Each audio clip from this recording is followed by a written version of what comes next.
Wouldn't it be good if there was a much easier way to sculpt cloth? Keep watching.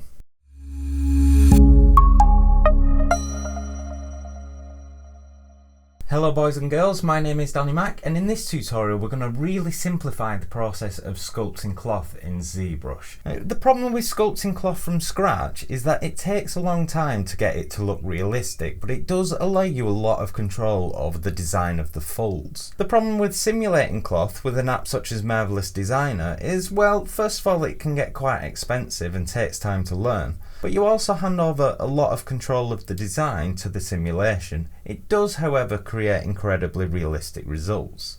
Now, the technique I'm going to show you using purpose-built brushes is kind of a compromise between the two.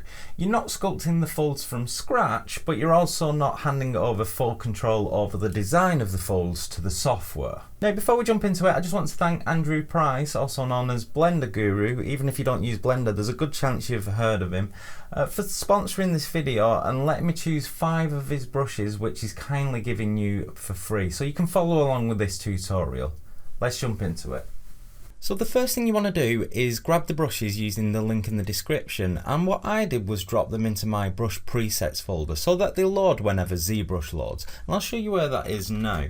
So you want to come to your program files, Pixelogic, then choose whichever version of Zbrush you're using, so in this case 2018, then Z Startup and brush presets, and you can see the brushes here.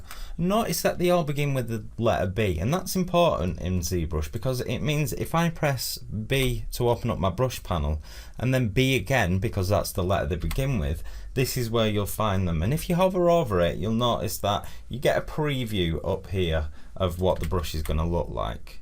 And notice that they're named by the area that you're going to be sculpting them onto. So I've got a back, knees, legs, another legs, and then a stitch brush as well, which is something I'll come to later.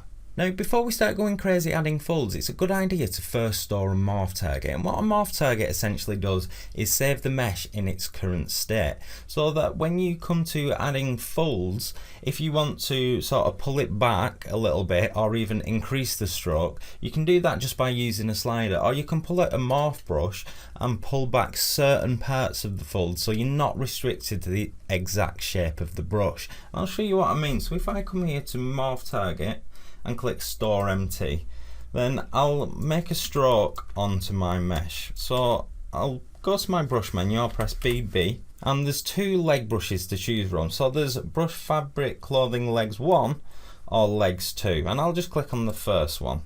And all I need to do from here, this is really easy, is just drag it up like that.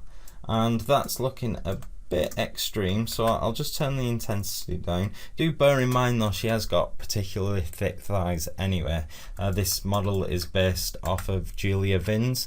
I don't know if you've seen Julia Vins before, but she's a proper woman. You wouldn't want to mess with her. Or perhaps you would. But anyway, if I now make a stroke on this leg, just like that, we have pretty convincing folds. And you can adjust it, like I say, you can tweak the morph slider, so you can move it over to the right to return the mesh to its original state, or you can move it over to the left to amplify the stroke even more. I'll just return that back to the middle. Now if I pull out the second leg brush, which is here, just to add a bit of variation, and pull up again, and I'll have to adjust the intensity a little bit again. And there we are, and we can do the same on the back. So I'll set another morph target, and you want to make sure you're on your highest subdivision level, so I'll do that, store another morph target, and it's just occurred to me that I'm using my custom UI, so just in case you're struggling to navigate around this, I'll restore the standard UI, and what I want to do is pull out the back brush. So if I drag this up, and I might need to adjust the intensity, I'm not sure yet, so I'll just drag it up, and that looks okay actually. How easy was that?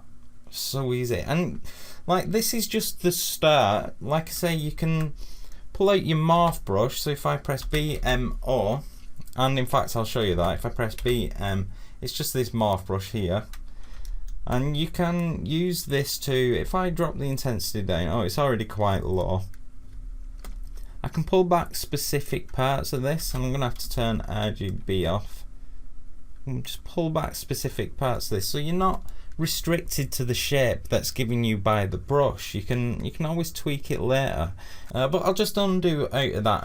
Another thing you can do with these folds is, if you want a slightly more stylized fold as opposed to realistic, you can use this as like a base to work with. So say you're using a shape language which is, I don't know, a bit edgier, say we could use clay polish maybe. Maybe press this a couple of times, and I'll just drop my subdivision level down one, which will give me a bit of a stronger effect on this. And you can see how it's beginning to look a lot more like the stylized folds that I showed you at the beginning of the video. Now, another cloth brush you'll find is this knee brush, and I'll just show you how it works. So I'll just come to around the knee area, drag that up, and there we go. I'll just try and get the placement a little bit better.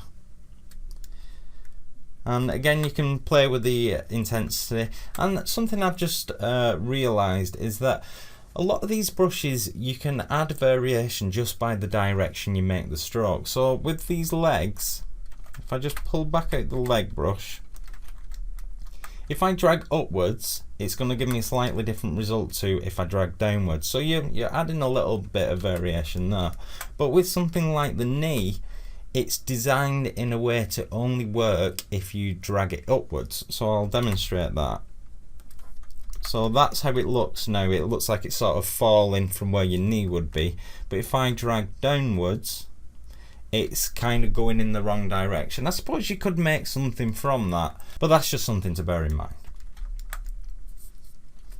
Now, as well as these, you also get a stitch brush, and I'll just pull that out now. Now, these don't really warrant stitches, but let's just imagine they're a pair of jeans for the time being. And I'm just going to turn up the lazy smooth, just to make this even easier to use. So if you come to stroke, lazy mouse, and then just turn up lazy smooth, and then all you really need to do is, oh well, I'll turn symmetry on actually, and then so that it's affecting both sides, and then just drag down.